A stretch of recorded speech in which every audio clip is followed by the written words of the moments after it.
Muebles Andina, el mueble que necesitas está aquí, está al alcance de tus manos.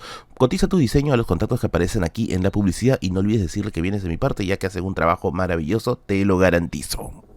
Llega la campaña electoral, ya falta muy poco y estoy muy seguro de que de nuevo vamos a llegar, como en otras ocasiones, a elegir el mal menor.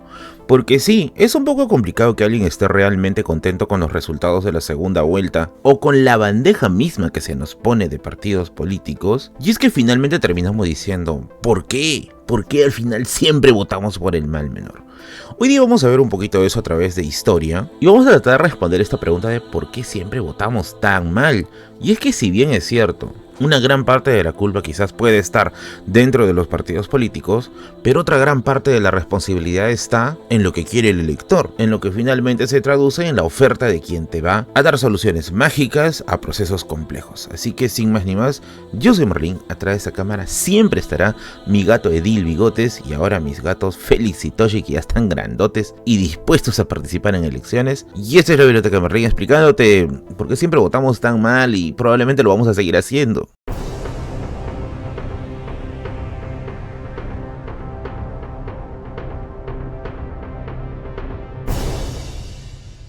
A ver, uno de los primeros grandes problemas es pensar de que una sola persona va a solucionar todos nuestros problemas. Esto de aquí es algo muy, pero muy sintomático porque realmente la república no está hecha para que la solución recaiga en una sola persona, sino para que recaiga en una serie de instituciones que tendrían que jugar bien y obviamente de forma coordinada para que solucionen los grandes problemas de este país. La idea de pensar que una sola persona encarna la solución es una de las cosas que también ha movido mucho interés dentro de los intelectuales del siglo XX.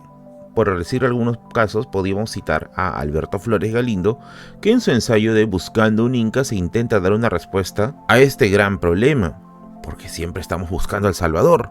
Y es que algo que nos da mucho, pero mucho que pensar es que el peruano tiene una cierta tradición autoritaria.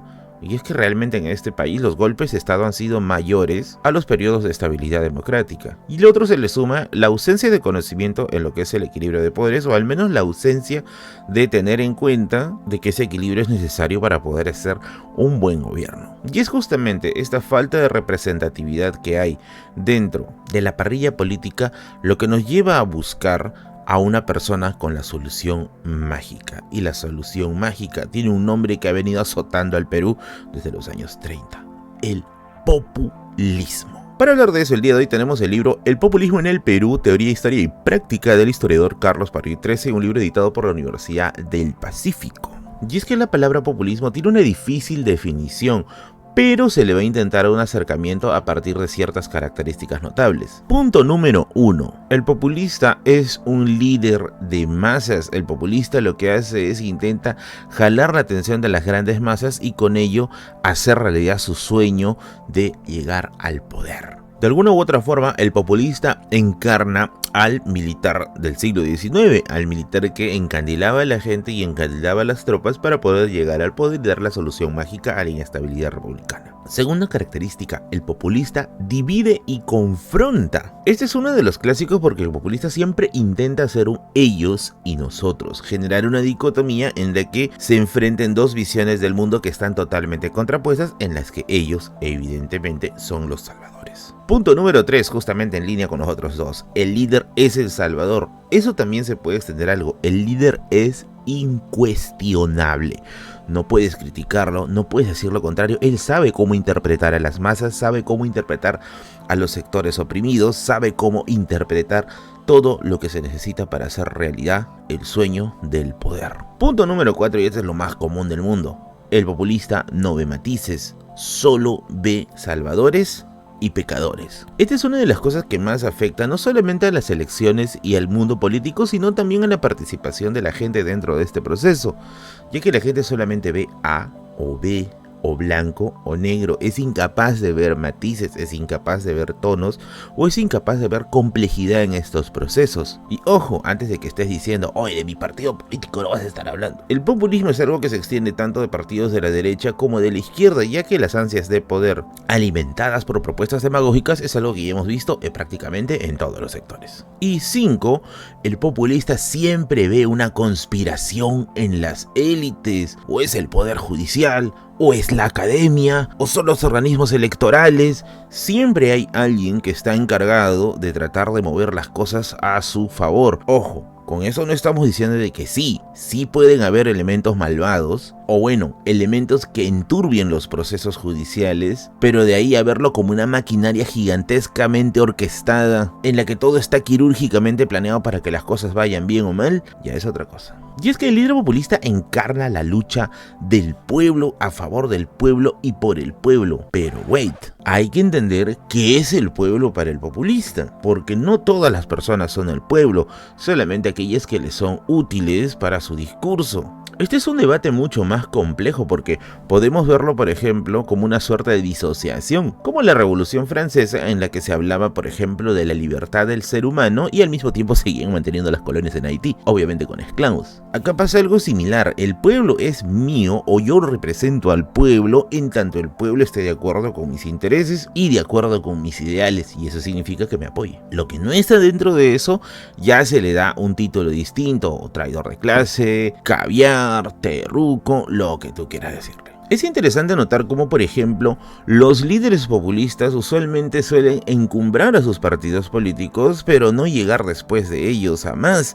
¿Qué significa eso? Que tras la muerte de un líder populista, difícilmente el partido obtiene o mantiene la gloria que ya había tenido en tiempos de vida de su líder. Podemos ver bajo esa lógica desaparecer varios partidos políticos. Quizá desde los más antiguos, como el caso del Partido Civil, el Partido Demócrata o la Unión Revolucionaria, hasta partidos que hoy en día ya no tienen el brillo de antaño, como el APRA, que si lo comparamos con el APRA de Haya o incluso el APRA del Alan I, no tienen el mismo brillo definitivamente. Y es que la no supervivencia del partido político a la vida de su líder es interesante, porque nos hace pensar si realmente el populista tiene ideología o su partido la tiene, o solamente fue una conglomeración de intereses. Ahora, los populistas también tienen otras características interesantes. Por ejemplo, generalmente provienen del outsider. Nuevamente, todas estas informaciones vienen del libro que les he mencionado hace un momento, antes que digan, no, que al final de cuentas el partido político también hace, y hará diferencia, no es solamente el líder, porque ya veo que este video va a tener ventilador con caca. Pero seguimos. El outsider es aquel personaje que llega a el escenario político desde un espacio que no se tenía previsto. Y es que los últimos años de elecciones en el Perú han sido caldo de cultivo de outsiders. Ahora, ¿por qué el outsider tiene esa categoría en la que puede llegar tan lejos desde un lugar aparentemente desconocido? Pues de opinión general se dice de que estos personajes llegan hasta donde están porque no están contaminados por el establishment, no están contaminados por los partidos políticos tradicionales, entonces hay una suerte de beneficio de la duda que se le da. Esto también es peligroso. Porque también la idea del outsider o el discurso del outsider tiene una característica interesante. Se menciona, por ejemplo, de que ellos entraron a la política por indignación, y es que ya no aguantaban la podredumbre que se veía y bueno, era necesaria su participación dentro del proceso, por lo que hay que otorgarles la victoria y con esto cambiarán el Perú. En algunas variantes más radicales, estos líderes populistas critican la democracia liberal porque lo consideran como un obstáculo para poder llegar al poder y comienzan estas propuestas medio extrañas como que solamente deben votar los que tributan o solo deben votar los que tienen educación, cosas que son muy, pero muy sujetas a revisión. Si quieres saber el por qué, deja tu like y te hago un video más adelante sobre esos temas. Ahora, vamos al hecho de qué pasa cuando el líder populista llega al poder. Merlín. ¿Sigue funcionando todo? ¿Se sigue encandilando a la gente? ¿Se sigue haciendo lo que se quiere hacer?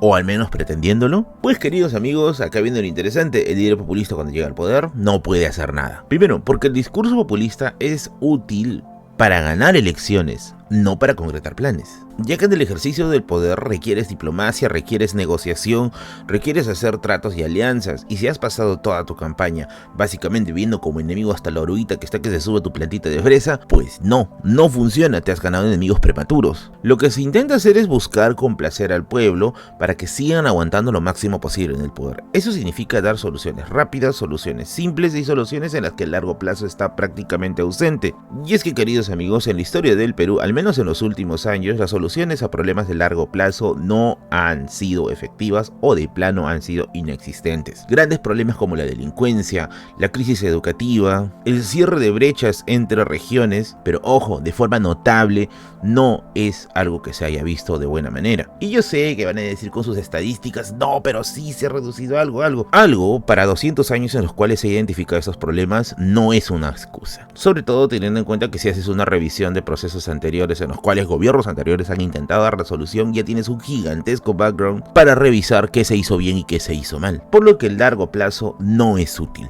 Y no es útil porque no te va a asegurar una elección después, porque la gente quiere ver obras ya, no quiere ver cosas de aquí que estén efectivas en 20 o 30 años. Y así, el líder populista acaba hundido nuevamente y forma parte del establishment que tanto detestaba. Sin embargo, una persona por ahí inteligente diría, y Merlín, ¿y entonces por qué siempre vuelve el populismo? Pese a que siempre termina mal, ¿por qué termina regresando? Y es que el populismo se puede ver más o menos instalado desde la década de los 30 con el gobierno de Sánchez Cerro hacia adelante. Pero ¿por qué siempre regresa? ¿Por qué la fórmula sigue repitiendo si se le sigue dando el poder? Aquí es donde Carlos Parodi hace dos hipótesis que a mi juicio son bien interesantes. ¿Por qué siempre retorna el populismo? Hipótesis número 1, que está en línea más o menos con lo que dije. La incapacidad del Estado de dar calidad de vida a toda su extensión, desde Lima, en donde se concentra todo, hasta Santa Rosa, donde la gente está muy orgullosa de decir que es peruana, o que Santa Rosa es peruana, pero los problemas allá pueden ser mucho más graves de lo que uno piensa. Y es que al no existir un equilibrio correcto dentro del progreso a nivel regional, en la que no solamente se le tire el pato a los gobernadores regionales, sino también haya un proceso integrador desde el gobierno central, no se puede hacer mucho. Y ante esa carencia, los líderes populistas empiezan su discurso. La hipótesis 2 es que la democracia y el Estado de Derecho están en el piso. Y es que esto puede parecer extraño, pero dos términos como democracia y Estado de Derecho nos parecen muy lejanos a nuestra cotidianidad, nos parecen extremadamente densos y cosas que son más un estorbo que realmente una herramienta para mejorar las cosas. No son pocos los que me dicen, Merlín, la democracia se debería abolir, Merlín, de una vez separémonos. Y es que justamente es este ciclo tóxico lo que hace que la democracia y el Estado de Derecho terminen siendo pues herramientas más usadas para poder beneficiarse particularmente de ello en ciertos sectores y descalificarlas en otros para también obtener un beneficio, como deshacerte de tus enemigos políticos por medio del lawfare o utilizar las leyes a tu favor con una correcta interpretación solo cuando te conviene. El resultado de esto, como les digo, es la aparición de propuestas populistas que se van en contra de ello y que intentan tomar el poder de una forma demagógica para seguir repitiendo el ciclo. Y es que, Merlín, ¿votamos solamente con la cabeza o también con el corazón? Muchos votan por afinidad ideológica, otros votan por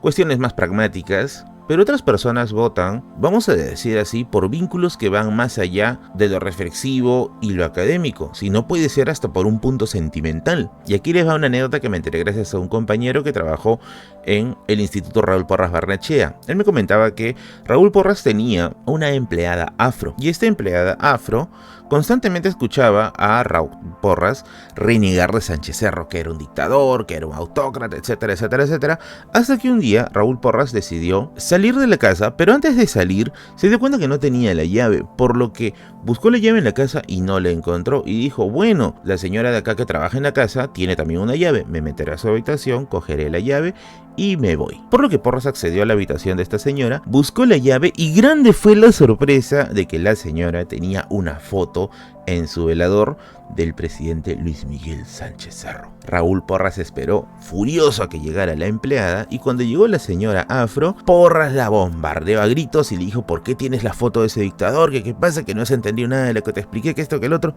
La señora, muy avergonzada, empezó a escuchar todos los reclamos del doctor Raúl Porras hasta que finalmente explotó y Raúl Porras le dijo, ¿por qué lo apoyas? ¿Por qué lo apoyas pese a que es todo eso? La señora le dijo, porque se parece a mí. Esto, que puede ser un asunto simple, refleja mucho lo que realmente es la voluntad de un peruano. en la que no solamente van a intervenir elementos de formación académica, sino también elementos muy, pero muy personales, como la vinculación étnica y la costumbre.